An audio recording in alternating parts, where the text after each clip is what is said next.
디모데전서 4장 6절에서 8절 같이 읽어보겠습니다. 시작. 내가 이것으로 형제를 깨우치면 그리스도 예수의 선한 일꾼이 되어 믿음의 말씀과 내가 주어진 선한 교훈으로 양육을 받으리라. 망령되고 허탄한 신화를 버리고 오직 경건에 이르기를 연습하라. 육체의 연습은 약간의 유익이 있으나 경건은 범사에 유익하니 금생과 내생의 약속이 있느니라. 아멘. 우리 앞뒤적으로 보시면서 하나님께서 당신을 사랑하십니다. 이렇게 함께 좀 인사해 주십시오.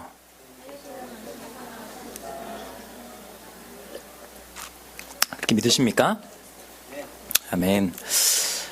예, 우리 기독교 신앙, 우리가 믿음, 신앙이라고 이야기할 때 여러분 이 기독교 신앙을 여러분 어떻게 생각을 하십니까?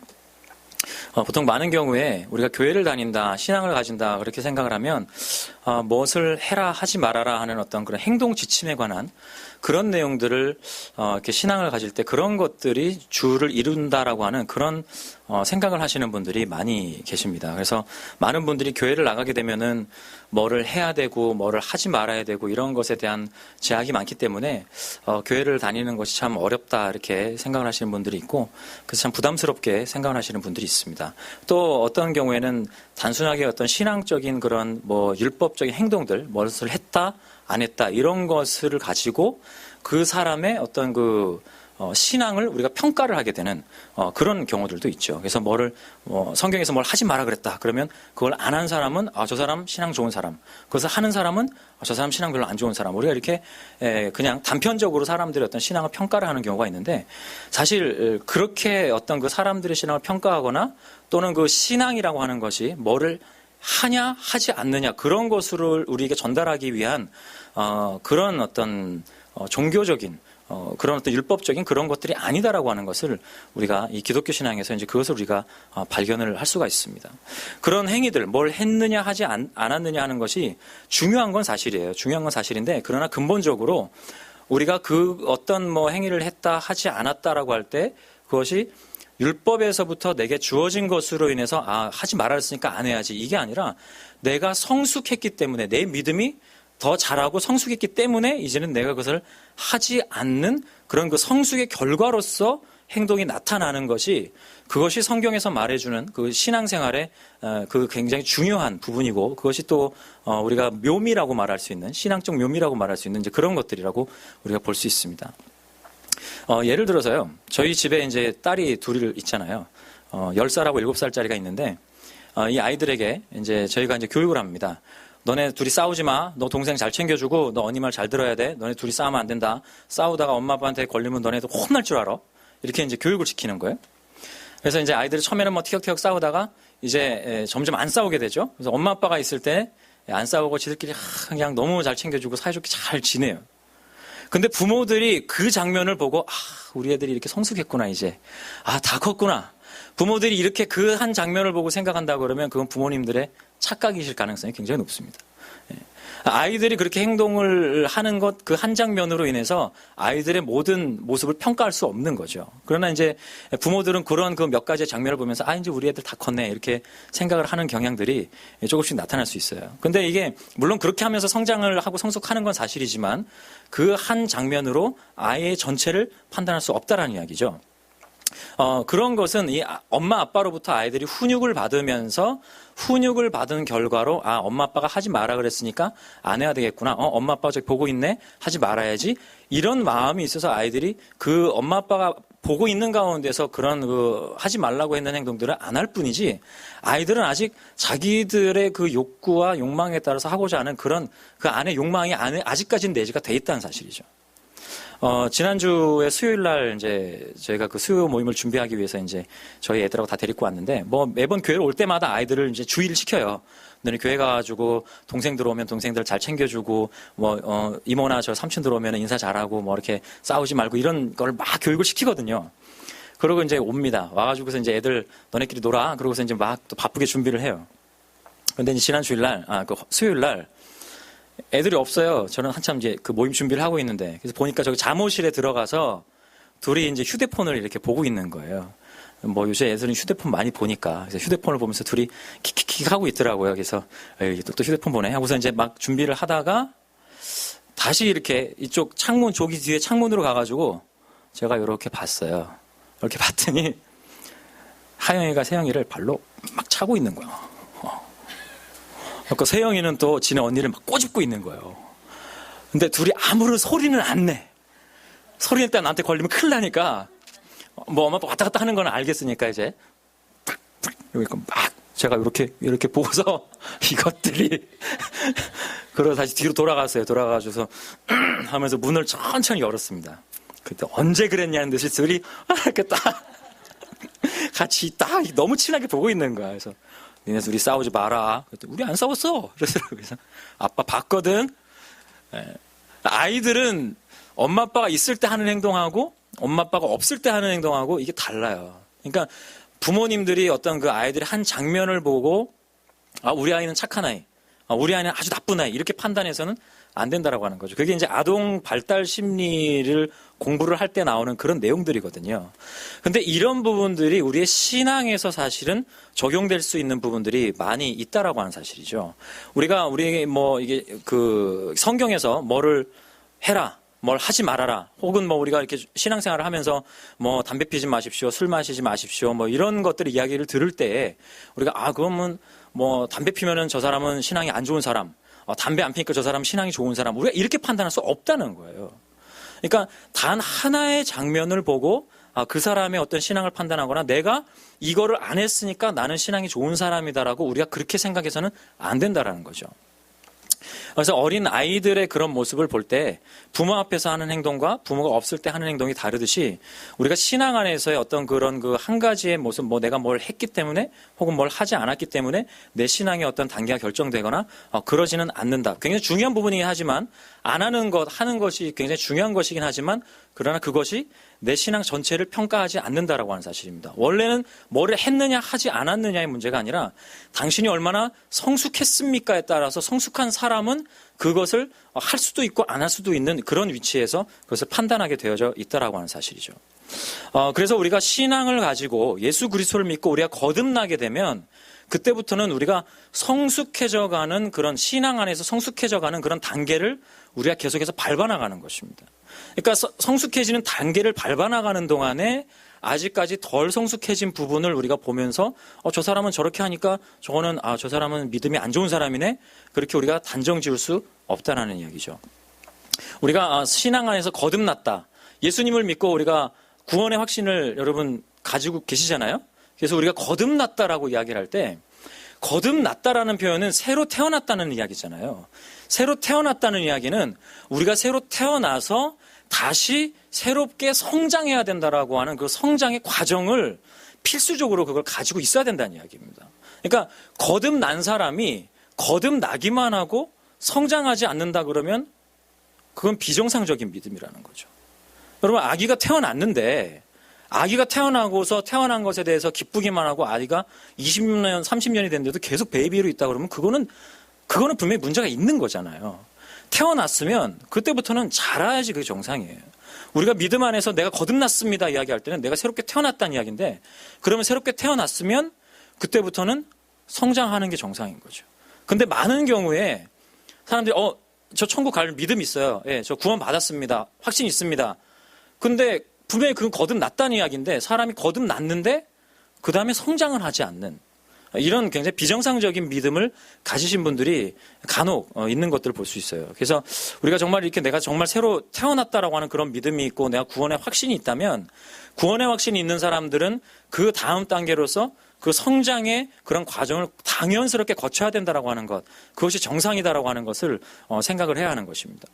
새롭게 태어난 그 기쁨도 중요하지만 그 태어난 이후에 자라는 성장의 과정 속에서 겪는 여러 가지 고민과 갈등과 고통과 또 때로는 기쁨과 또 감사와 또 어떤 때는 또 포기와 결단과 이런 여러 가지 많은 과정들을 거치면서 사람이 점점 성숙해지는 것처럼 우리의 믿음이 주님 안에서 믿음으로 거듭났으면 그 다음부터는 계속 그 성장의 과정을 거치는데 성장의 과정이 그렇게 순탄치만은 않다는 것이죠. 거듭난 기쁨은 기쁨으로서 우리에게 너무나 좋은 것인데 그 다음부터 성장을 계속 해가려고 하면 성장을 방해하는 것들이 있고 때로는 성장하기 위해서 우리 아이들이 뭐 엄마 나 무릎 아파 막 이런 애들 보면 게 성장통이잖아요. 그런 것처럼 자라기 위해서 자란 그런 어떤 가지는 그 통증이나 아픔이나 여러 가지 고통이나 이런 것들이 수반되는 것은 사실이지만 그러나 그것이 있음으로 인해서 내가 성장의 단계를 거치는 것이 그것이 정상적인 것이다라고 하는 것이죠. 그러니까 우리 자신의 믿음을 우리가 점검을 할 때 내가 거듭난 확신도 있고 믿음도 있고 내가 천국 갈 믿음이 있는데 그러면 나의 믿음이 지금 계속해서 자라고 있는가, 성장하고 있는가, 작년의 내 모습보다 올해 내 모습은 좀 더 하나님께 가까이 나가고 있는가, 내가 좀 더 하나님을 더 사랑하고 있는가, 그런 것들을 우리가 내 스스로 점검할 필요가 있습니다. 근데 그 점검한다는 거는 내가 작년에는 기도를 10분 했는데 오늘은 15분을 했고요. 이런 어떤 수치적인 개념이 아니라 우리에게 하나님께서 너의 믿음이 얼만큼 성장했는지를 한 번씩 우리에게 테스트를 하실 때가 있어요. 사람들을 통해서 우리에게 시험을 주고요. 환경들을 통해서 우리에게 시험을 줍니다. 여러 가지 참 작년에 내가 겪었던 일들하고 비슷한 일을 올해 또 겪네. 이런 생각이 만약 드시는 경우가 있거나 여러 가지 이거 왜 이렇게 내 마음이 힘들지 할 때는 하나님께서 우리에게 테스트를 하시는 그러는 경우가 굉장히 많이 있어요. 그러니까 그럴 때는 그거를 작년에는 내가 만약에 그 테스트를 통과를 못하고 내가 절망했었던 때가 있었다면 이번에 그 테스트가 또 오면 그때는 이겨내는 거죠. 그게 성장한 사람들의 모습이에요. 근데 작년에도 그랬고 올해도 이렇고 나는 너만 보면 나는 짜증이 난다. 네가 지난번에도 나를 그렇게 괴롭게 하더니 올해도 나를 또 괴롭게 하는구나. 너는 영원토록 나를 괴롭게 할 나의 십자가구나. 이러면서 막 그 사람들 어떤 환경들 그런 것에 나는 평생토록 너한테 매여서 그렇게 고통당하면서 살아야 되나 봐. 그런 가운데서 내가 매여 있다면 나의 성장이 거기서 멈춘 거 아닌가? 한 번쯤 내 신앙을 점검해 볼 필요가 있다는 거예요. 계속해서 성장하는 사람은 지난번엔 졌지만 이번에 이길 거야. 이번엔 졌지만 내가 다음번엔 내가 널 이기겠어. 계속 믿음이 점점 자라나면서 점점 강해지는 거거든요. 우리의 믿음이 그렇게 점차적으로 성장되어지는 그런 모습이 되는 것이 정상이라는 겁니다. 근데 많은 크리스찬들이 성장을 하지 않아요. 그냥 머물러 있어요. 그리고 머물러서 그 안에서 그냥 마치 온실안의 화초처럼 지금이 좋다. 지금이 딱 좋다. 그냥 딱 그 안에서만 멈추려고 하는 그런 경향들이 있다는 거예요.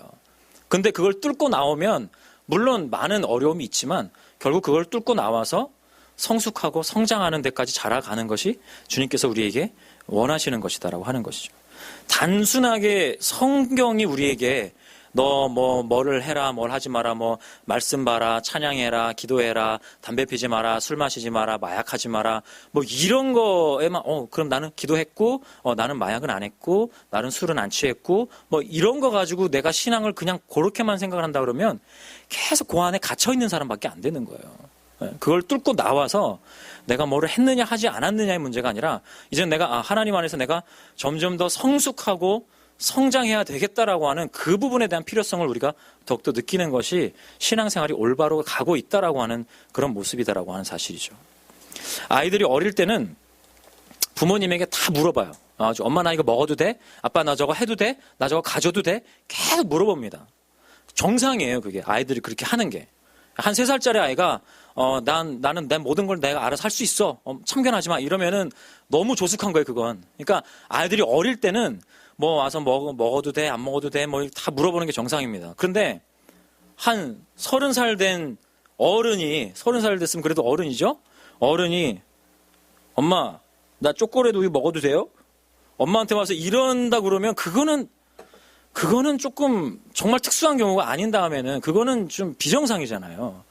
그러니까 이 아이가 좀 어릴 때는 그럴 수 있지만 크면 클수록 그때는 자기가 알아서 모든 것을 판단하는 것이죠. 근데 우리가 신앙이 거듭났다고 하는 확신도 있고 신앙 연수가 오래됐는데도 여전히 어린아이 같은 그런 그 신앙에 머물러 있을 때가 있습니다. 그럴 때 우리가 어떤 모습이 나타나냐 하면 이게 죄입니까? 아닙니까? 이거 하면 벌 받습니까? 안 받습니까? 이런 거에 대한 질문이 많아요. 그러니까 신앙이 어릴 때는 그런 질문을 할 수 있습니다. 신앙이 어리다는 거는 꼭 나이하고 상관이 있는 건 아니죠. 우리의 육신의 나이랑은 상관이 없어요. 육신의 나이는 많을지라도 신앙이 어린 분들은 이거 하면 죄입니까? 제가 아직까지 내가 술을 못 끊고 있는데 술 먹으면 죄입니까? 술 취하는 게 죄입니까? 이런 거에 대한 질문을 하는 분들이 그럴 수 있어요. 예, 그거는 신앙이 어릴 때 그런 겁니다. 그러나 신앙이 성숙하면 성숙할수록 이게 죄냐 아니냐, 이거 벌 받냐 안 받냐 그런 거를 따지는 게 아니에요. 신앙이 성숙할수록 하나님이 기뻐하시는 것이 뭘까를 찾아가는 것이 그게 신앙이 성숙한 자들의 모습인 거죠. 그러니까 신앙이 어릴 때는 이거 하면 벌 받는 거 아니야? 이거 하면 죄 짓는 건가? 막 이런 것에 대한 갈등이 많지만 점점 더 이제는 하나님이 기뻐하시는 것이 뭘까? 하나님께서 원하시는 것이 뭘까? 나의 삶을 통해서 하나님이 이루고자 하시는 것이 뭘까라고 하는 그런 더 궁극적이고 더 진리적인 것을 찾아가는 것이 그것이 바로 성숙한 사람들의 모습이다라고 하는 겁니다. 그래서 그런 성숙에까지 나아가도록 하나님께서 우리에게 그런 성숙의 단계를 요구하고 계시다는 사실이에요. 그래서 우리가 처음에 예수님을 믿었을 때는 정말 어린아이 같은 신앙이라서 연약하죠. 그게 부끄러운 거 아닙니다. 정상적인 거예요. 정상적인 건데 그 어느 한 단계에 멈춰서는 안 된다는 겁니다. 아이가 그냥 이렇게 있는 게 편하다. 그냥 이렇게 엄마 아빠가 밥도 주고 뭐 먹을 거 다 해주고 그냥 기저귀도 채워주고 그냥 난 이렇게 있는 게 편해. 나는 죽을 때까지 이렇게 있다가 죽어야지. 80세 90세가 돼도 이렇게 있다 죽어야지. 그거는 말이 안 되는 이야기잖아요. 근데 우리가 신앙생활을 마치 그렇게 말도 안 되는 듯하게 그렇게 신앙생활을 하는 경우들이 종종 있다는 거예요. 오늘 이제 그런 부분들의 내용을 오늘 본문에서 이야기를 해주고 있는데요. 우리 본문을 잠깐 좀 보도록 하겠습니다. 디모데전서 4장 6절 말씀 같이 우리 다시 한번 한 목소리로 좀 읽어보도록 하겠습니다. 디모데전서 4장 6절 말씀만 다시 한번 읽겠습니다. 시작. 내가 이것으로 형제를 깨우치면 그리스도 예수의 선한 일꾼이 되어 믿음의 말씀과 내가 쫓은 선한 교훈으로 양육을 받으리라. 예, 여기서 내가 이것으로 형제를 깨우치면이라고 이야기를 하는데 이것으로 형제를 깨우친다라고 하는데 이것이 뭔가 하면 오늘 우리가 읽지 않았지만 4절과 5절 말씀에 보면은 감사함으로 거룩하게 되어지는 그 원리를 이야기를 하는 겁니다. 그러니까 내 형제에게 내가 뭔가를 가르치는데 뭐를 가르치냐 하면 너가 감사함으로 하나님께 감사함으로 인해서 너가 하나님 앞에서 거룩하게 되어지는 거야 라고 하는 그 원리를 형제에게 가르쳐 줌으로 인해서 이 형제가 그리스도의 일꾼이 된다라고 하는 거죠. 그러니까 내가 나의 믿음이 성숙해지게 되면은 내가 감사함으로 하나님 앞에서 거룩하게 되어지고 내가 하나님 앞에서 감사함으로 거룩하게 되어진 그 원리를 형제에게 전해줌으로 인해서 형제도 그리스도의 일꾼으로 그것을 깨달아서 그리스도의 일꾼으로 세워지게 된다라고 하는 이 이야기예요.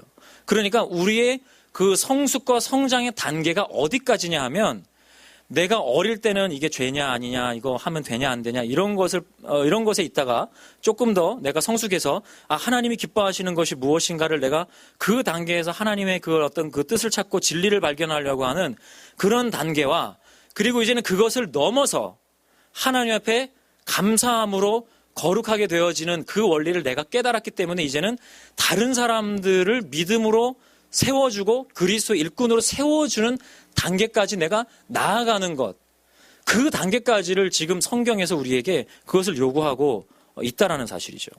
그래서 말씀과 기도, 오늘 이제 그 5절에 보시면 우리가 안 읽었는데 5절에 보시면 나오는데 말씀과 기도로 거룩해진다 이렇게 이야기를 하거든요. 그러니까 우리가 하나님 앞에서 감사함으로 거룩해지는 것인데 구체적으로 적용할 수 있는 내용들이 바로 하나님의 말씀과 기도를 통해서 하나님께 감사함으로 나가게 되고 그렇게 감사함으로 나가는 사람이 거룩하게 되어진다. 이거 잘 생각하셔야 돼요. 말씀과 쉽죠? 말씀과 기도로 우리가 하나님 앞에서 말씀과 기도로 하나님 앞에서 감사함으로 하나님께 감사함으로 나아가는 거예요. 그래서 그렇게 감사함으로 나아가는 사람이 하나님 앞에서 거룩하게 세워진다라는 겁니다. 그렇게 거룩하게 세워진 사람이 또 다른 사람에게 이 원리를 전해줌으로 인해서 그 사람이 그리스도의 일꾼으로 세워지게끔 하는 그 단계까지 우리가 그 단계까지 가야 된다는 사실이에요. 근데 많은 사람들이 거듭나고 좋다. 이거 하면 죄인가? 이거 하면 죄가 아닌가? 계속 거기만 머물러 있다는 사실입니다. 그러니까 지금 우리의 그런 믿음을 한번 어느 단계쯤에 있는지 잘 점검을 해보셔야 돼요. 그리고 최종적으로 그 단계까지 가야 된다는 사실입니다. 그리스도의 선한 일꾼을 세우는 단계. 그래서 내가 나의 그런 성숙의 단계를 계속해서 넘어서 생명을 거듭나게 하고 그리고 예수 그리스도 안에서 거듭난 생명으로 그런 그 일꾼들이 되게 하는 그런 일꾼들을 세우는 그런 단계까지 우리가 가야 된다. 이게 하나님께서 우리에게 원하시는 성숙의 최종적 단계다라고 하는 것이죠. 그래서 나만 뭐 잘 믿고 나만 잘 살고 뭐 내가 하나님 앞에서 열심히 그냥 신앙생활 하면 되지. 그건 아직 어린 신앙의 단계예요. 거기서부터 내가 이제는 나를 위해서가 아니라 하나님이 원하시는 것을 찾아야 되겠다. 그리고 한 단계를 더 나가는 거죠. 그리고 하나님이 원하시는 것을 내 삶 가운데 추구해 나가다 보면 이젠 정말 하나님이 원하시는 것이 하나님의 일꾼을 세우는 것이구나. 믿음의 사람들을 세우고 일꾼을 세우는 것이구나라고 하는 것을 깨닫게 되고 그래서 그 단계까지 나아가게 된다는 사실입니다. 예수님께서 부활하시고 승천하실 때에 그의 제자들에게 야, 내가 이제 천국 가는데 너희들 잘 먹고 잘 지내고 믿음 생활 잘하고 기도 열심히 하고 건강하게 잘 있다가 우리 천국에서 보자. 예수님께서 이렇게 하고 가시지 않으셨다는 이야기예요. 마지막 우리에게 주신 명령을 우리 기억하잖아요. 그 명령 기억하시죠? 마태복음 28장 19절에 보시면 이렇게 나옵니다. 너희는 가서 모든 족속으로 제자를 삼아 아버지와 아들과 성령의 이름으로 세례를 주고 내가 너에게 분부한 모든 것을 가르쳐 지키게 하라. 사람을 세우라는 이야기예요. 제자를 세우라는 이야기입니다. 예수님께서 마지막 가시면서 마지막 남기신 얘기가 그거예요. 그러니까 우리가 성숙하는 단계가 최종적인 단계가 어디냐 하면 사람을 세우는 단계. 바로 우리가 그 단계까지 가야지만 하나님의 명령을 지켰다라고 우리가 이야기할 수 있는 것이죠. 근데 많은 사람들이 거듭나고 아주 초등적인 단계 혹은 거기서 조금 더 진화된 단계까지만 그까지만 오는 거예요. 왜냐하면 그 자리가 제일 편하거든요. 그 신앙 상태가 제일 편해요, 사실. 남들에게 봐도 안 받고 내가 남들 봐도 안 하고 그냥 이렇게 나도 좋고 너도 좋고 우리 모두 해피하게 딱 그 정도까지만. 더 하면은 내가 너를 귀찮게 해야 되고 네가 나를 도망갈 거고 내가 너에게 가르쳐야 되고 내가 고통스럽고 막 이런 일들이 있으니까 안 가요. 그러나 오늘 말씀은 우리에게 그것을 도전하고 있는 겁니다. 네가 그리스도의 일꾼을 세우는 자리까지 그까지 성숙해야 된다. 이렇게 우리에게 도전하고 있다는 사실이에요. 그래서 저와 여러분의 이런 믿음이 우리가 그냥 초등 단계에서 머물러 있는 것이 아니라 이제는 하나님께서 예수님께서 마지막 우리에게 명령하신 그 명령의 단계까지 우리가 더욱더 성숙해서 발전되어질 수 있는 단계로 나아갈 수 있는 그런 저와 여러분의 모습이 될 수 있기를 주님의 이름으로 축원합니다. 이렇게 성숙을 하려고 하면 성장을 하려고 하면 성장통이 있어요. 아까 말씀드렸지만 그 통증을 이겨내야만 됩니다. 그것을 이겨내지 못하면 우리는 결국 또 거기서 주저앉는 게 된다 이야기죠. 많은 사람들이 저는 어린데요. 저는 못하는데요. 저는 자신이 없어요. 저는 아직 성경 구절 하나도 외우지도 못해요. 저는 찬양도 아직 하나도 몰라요. 기도도 할 줄 몰라요. 이런 단계 안에 머물러 있는 경우가 많이 있어요. 근데 그 껍질을 깨고 나와야 됩니다. 출애굽기 4장에 보시면요. 하나님께서 모세를 부르십니다. 모세를 부르시면서 내가 너를 통해서 나의 민족을 구원하겠다. 네가 나를 위해서 가라. 모세에게 명령하십니다. 근데 모세가 알겠습니다, 주님. 하겠습니다. 이러고 갑니까? 아니에요. 저 못하는데요. 저 입이 너무 둔해서 저 못해요. 그 사람들이 저를 뭘 보고 저를 따라오겠습니까? 저 못 갑니다. 모세가 막 도망갑니다. 보낼 만한 사람 보내십시오. 저는 아닙니다. 모세가 막 이렇게 이야기해요. 또 예레미야 1장을 보게 되면 하나님께서 예레미야에게 내가 너를 열방의 선지자로 세웠다. 하나님께서 그렇게 말씀을 하시는데 예레미야가 저는 아이라서 못합니다. 저 어립니다. 저는 안 됩니다. 예레미야가 거절해요. 또 예수님 신약에서 보면 예수님께서 베드로를 찾아가시죠. 그리고 이제 베드로가 처음 이제 베드로가 예수님 만났을 때 베드로에게 야 우리 배를 좀 띄워서 좀 깊은 데로 가자. 그리고 네가 그물을 내려라. 이렇게 예수님께서 명령하십니다. 그래서 지금 제가 말씀 따라서 한번 내려보겠습니다. 내렸는데 물고기가 너무 많이 잡히는 거예요. 밤새도록 한 마리도 못 잡았는데 예수님이 말씀하시는 그 명령 따라서 그물 내렸더니 너무나 많은 물고기가 잡힌 거예요. 그때 베드로가 예수님한테 얘기합니다. 예수님, 이렇게 물고기 많이 잡게 해주셔서 너무 감사합니다. 나 완전 대박 났어. 이렇게 말씀드린 게 아니고 저는 죄인입니다. 저를 떠나십시오. 저 죄인입니다. 예수님 앞에서 자기가 죄인인 걸 깨달은 거예요. 모세도 예레미야도 베드로도 주님의 명령 앞에서 저 못합니다. 저 안 됩니다. 너무 연약한 그런 모습을 가졌다는 사실이죠. 그런데 너무나 놀라운 것은 그래? 너 못해? 그래? 그럼 말자. 다른 사람 시키지 뭐. 하나님께서 그러시지 않으셨다는 사실이에요.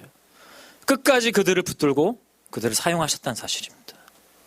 성경에서 가장 위대한 많은 그런 인물들을 보면 처음부터 자신 있습니다. 제가 할 수 있습니다. 이러고 나와서 했던 사람은 없어요. 나 못해요. 하나님 저 아닙니다. 저는 절대 아닙니다. 하나님 항상 그런 사람들을 들어서 쓰셨다는 사실입니다. 우리의 부족함들을 여러분 고백하고 인정한다면 바로 당신이 하나님께 쓰임 받을 수 있는 사람이라는 사실을 잊지 마십시오. 바로 당신을 통해서 하나님의 일을 이루어 가신다는 사실을 기억하십시오. 저도 그랬어요. 저도. 학벌도 없고 뭐 잘 못 배웠고 더군다나 미국에 와서 이민 목회를 하려니까 영어는 좀 해야 되는데 영어도 못하죠. 연약한 게 너무 많아요. 하기에는 너무나 부족한 게 많아요. 미국에 14년 살면서 영어를 이렇게 못하는 참 이런 제 자신을 보면서 너무나 실망을 했어요. 저랑 비슷한 마음을 가지신 분들이 계실 겁니다. 근데 하나님은 역사를 하세요. 저는 하나님께서 큰 일을 이루실 줄 믿습니다. 그 큰 일이라는 게 무슨 뭐 교회가 커지고 그런 건 아닐지라도 하나님이 하나님의 관점에서 보셨을 때 하나님이 큰 일을 행하시고자 하는 그 일들이 우리를 통해서 이루어질 것을 믿습니다. 어저께 저희 같이 기도 모임 하는데 뭐 저희 와이프하고 저하고 우리 인성 집사님하고 세 사람 모여서 어저께도 기도했습니다. 그런데 하나님께서 어저께는 그 마음을 너무 강하게 주시더라고요. 네가 더 큰 그림을 그려라. 더 큰 그림을 그리라는 거예요. 우리의 인생에서 또 우리 교회에서 그냥 작은 그림을 그리지 말고 큰 그림을 그리라는 거예요. 하나님께서 그 일을 이루시겠다는 겁니다. 반드시 그 일이 우리 가운데 이루어질 줄 믿습니다. 하나님은 한번 약속하시면 그 일을 절대 어기시는 법이 없어요. 그리고 나서 어저께 기도 모임 끝나고 이제 나왔는데 우리 은채가 그림을 그렸는데 창문을 너무 조그맣게 그렸어요. 그래서 제가 크게 그려라. 은채야 크게 그려 크게. 작은 게 좋은데요 그러더라고. 그러면 2개를 그리고 3개를 그려 여러 개를 그려. 제가 막 그랬었어요. 크게 그리고 하나님의 마음이에요. 내 연약한 거 가지고 핑계 댈 수 없어요. 하나님이 하시는 일에 대해서 저 못하는데요, 저 약한데요, 저는 없는데요, 못 배웠는데요. 그건 아무런 핑계가 안 돼요. 너가 갖고 있는 것으로 통해서 역사하는 게 아니고 내 것으로 너를 통해서 역사하겠다. 그것이 하나님의 마음이기 때문에 그렇습니다. 그래서 우리가 이런 마음, 하나님 앞에서 이제는 하겠습니다. 주님이 도와주시면 제가 할 수 있습니다라고 하는 그런 마음을 우리가 가졌으면 좋겠다라고 하는 사실이죠. 마가복음 9장 23절에 보면은 우리 아까 찬양에서 그런 찬양했는데요. 믿는 자에게 능치 못함이 없다. 주님께서 이렇게 말씀하셨습니다. 믿으십니까? 네. 주님을 믿기 때문에 우리에게 능치 못함이 없어요. 반드시 그 일들이 이루어집니다. 그래서 중요한 것은 하나님 내가 주님을 믿고 주님을 의지하겠습니다. 주님 이제는 나를 사용하여 주시옵소서. 이렇게 기도할 수 있는 또 고백할 수 있는 그런 저와 여러분 될 수 있기를 주님의 이름으로 축원합니다. 그래서 우리가 이런 마음을 가지고 하나님 앞에 나아갈 때에 우리가 구체적으로 행동으로 옮겨야 할 그런 행동들이 하나 있는데요. 거기 이제 7절에서 그런 이야기를 해주고 있습니다. 7절 말씀 같이 보겠습니다. 망령되고 허탄한 신화를 버리고 오직 경건에 이르기를 연습해라. 이렇게 이야기를 하고 있습니다. 망령되고 허탄한 신화를 버려라. 그러니까 이 디모데 전서를 쓰고 있을 때 사도 바울이 이제 그 디모데가 있는 그런 여러 가지 상황 속에서 그런 어떤 여러 가지 정황들이 있었겠죠. 거기서부터 어떤 허탄한 신화나 어떤 그런 여러 가지 망령된 것들이 있었을 거예요. 그러나 지금 이것을 우리에게 적용을 할 때 여기서 망령되고 허탄한 신화를 버리라는 것은 세속적인 것들, 또 하나님의 신성을 더럽히는 것들, 그리고 신앙적이지 않은 것들, 이런 것들을 너희가 다 버리라는 거예요.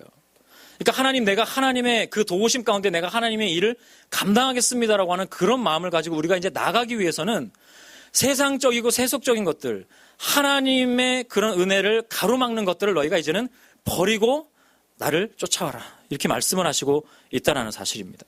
그리고 경건에 이르기를 연습하라는 겁니다. 경건에 이르기를 연습한다는 것은 우리가 하나님 안에서 영적인 것을 추구하고 우리가 신앙적인 것들을 더욱더 밟아나가는 그런 우리의 모습을 이야기를 하는 겁니다. 그러니까 영적인 것을 추구하는 것은 육적인 것을 추구하는 것보다 훨씬 더 유익하다라고 그렇게 이야기를 해주고 있는데 8절 말씀을 보게 되면요. 육체의 연습은 약간의 유익이 있다 이렇게 이야기를 해요. 그러니까 유익이 없는 게 아니라 우리가 육체적인 것을 추구하는 것도 약간의 유익은 있다는 거예요. 그러니까 아주 무가치하다는 것은 아닙니다. 그러나 더 중요한 것은 거기 8절에 계속해서 나오는 것이 경건은 범사에 유익하다. 모든 것에 유익하고 금생과 내생의 약속이 있다. 지금 살아가고 있는 지금 우리의 삶과 지금 삶 이후에 천국에서의 삶에 하나님의 약속이 주어져 있다라고 하는 사실이죠. 그러니까 육신의 소욕을 쫓아서 육신의 것들을 추구하고 사는 사람은 육신의 것 안에서 그 약간의 유익만을 추구하다가 끝나지만 영적인 것을 추구하는 사람들은 이 땅에서도 유익이 있고 하나님의 나라에서도 유익이 있는 그런 모습이 되어진다라고 하는 사실입니다. 그래서 우리가 이렇게 그 육신적인 어떤 그런 것들을 우리가 버리고 여기서 이제 그 육신적인 것이라고 이야기할 때는 뭐 우리가 일상적인 것을 이야기하는 겁니다. 무엇을 먹고 무엇을 입고 뭐 어디에서 살고 뭐 누구를 만나고 어떤 직장을 다니고 뭐 그런 것들 등등을 이야기를 하는 거예요. 물론 신앙에 관련된 것도 역시 마찬가지입니다.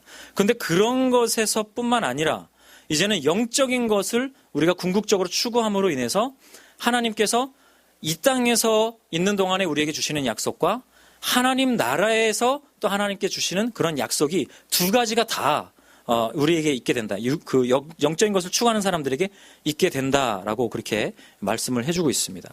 이 약속이 있다라고 하는 것은 하나님의 약속이고 이 약속은 반드시 이루어진다. 절대로 어겨지는 법이 없다. 왜냐하면 하나님이 하신 약속이기 때문에 그 의미가 거기 담겨져 있는 겁니다. 그런데 그 약속이 어떤 약속이냐 하면 사도행전 1장 4절과 또 2장 39절에 보시면 약속에 관한 이야기가 나오면서 성령을 너희에게 주실 것이다. 하나님께서 약속하셨다. 그런 그 말씀이 나오죠. 그래서 같은 그 약속이라는 단어가 거기도 이제 똑같이 쓰여지고 있는데 성령을 주실 것이라는 약속이에요. 그러니까 우리가 영적인 것을 추구하는 사람들에게는 하나님께서 성령을 주신다는 사실입니다. 그 성령을 주시는 약속이 이미 우리에게 있기 때문에 그 약속은 절대 어겨지는 약속이 아니기 때문에 우리가 영적인 것을 추구하면서 살아가면 저와 여러분이 성령 충만함으로 살아갈 수 있게 된다라고 하는 사실이죠. 그리고 또 사도행전 로마서 5장 20절을 보게 되면 거기에 아브라함에게 주시는 그 약속의 말씀이 있는데 거기 보면 내가 너에게 자식을 주겠다. 그래서 땅의 모래알 같이 하늘의 별과 같이 이렇게 너의 자손을 많게 할 것이다. 그런 하나님의 약속, 자손을 이렇게 더 번영하게 하는 그런 그 번영의 축복의 약속을 해주고 있는 것을 볼 수 있어요. 그러니까 이 땅에서의 이생에서의 금생에서의 약속을 해주고 있다는 사실이죠. 또 갈라디아서 3장 16절을 보시면 거기도 아브라함에 대한 그런 약속인데 재물의 축복을 아브라함에게 주실 것이라고 하는 그 약속을 거기서도 하고 있는 걸 볼 수 있습니다. 그러니까 금생에서의 약속과 그리고 내생에서 우리가 천국에 가서 하나님이 주실 그 축복의 약속이 두 가지가 다 영적인 것을 추구하는 사람들에게 주어졌다라는 사실이죠.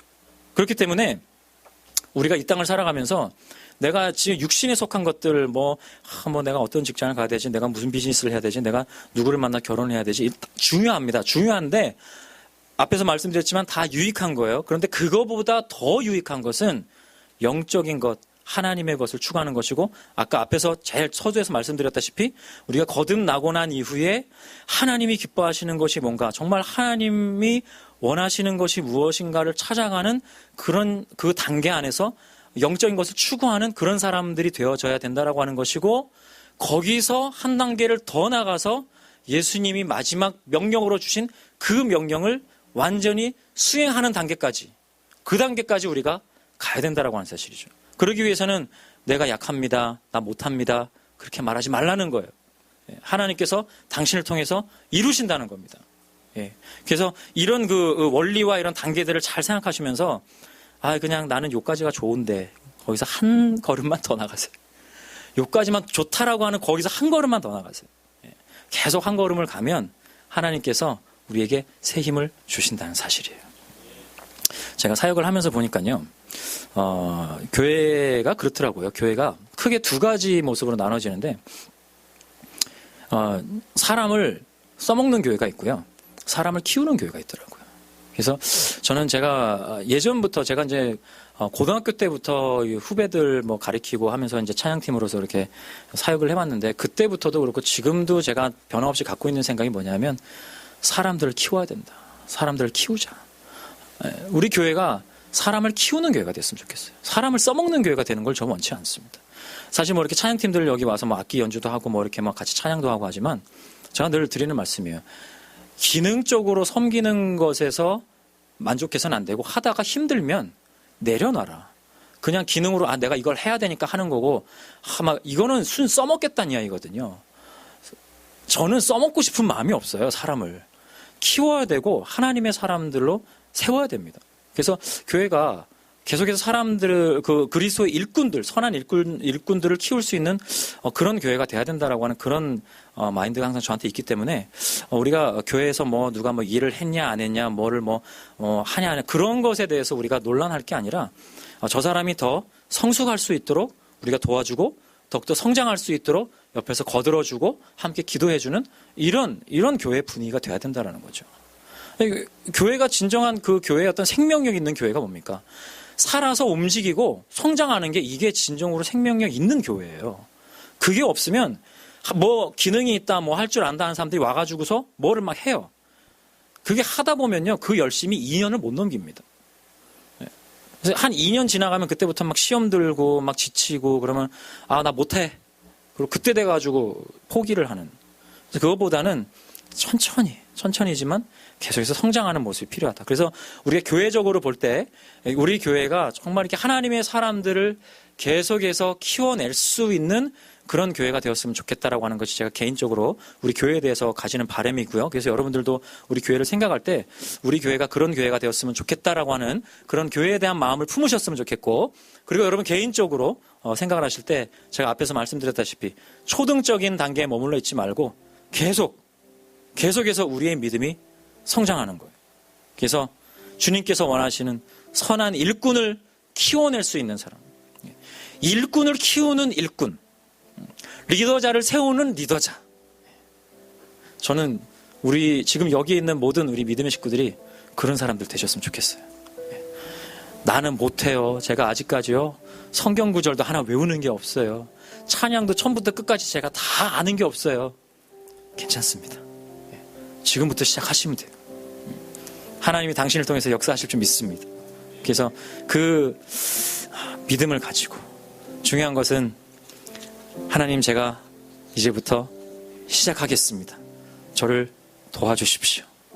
하나님의 도우심, 전적인 도우심을 구하면서 그렇게 나아가는 그런 저와 여러분의 모습이 이제는 필요한 것입니다. 그래서 이 시간 또 우리가 마지막으로 함께 찬양하고 기도할 때 나는 약하지만 나를 강하게 하시고 나는 가난하지만 나를 부욕해 하신 하나님께서 이제는 나를 세워주시고 나를 사용하셔서 또 다른 믿음의 일꾼들을 세우는데 그렇게 나를 주님께서 사용하여 주시옵소서. 기도하면서 나아가는 그런 저와 여러분 될 수 있기를 주님의 이름으로 축원합니다. 함께 우리 마지막으로 찬양하고 기도하고 마무리하겠습니다.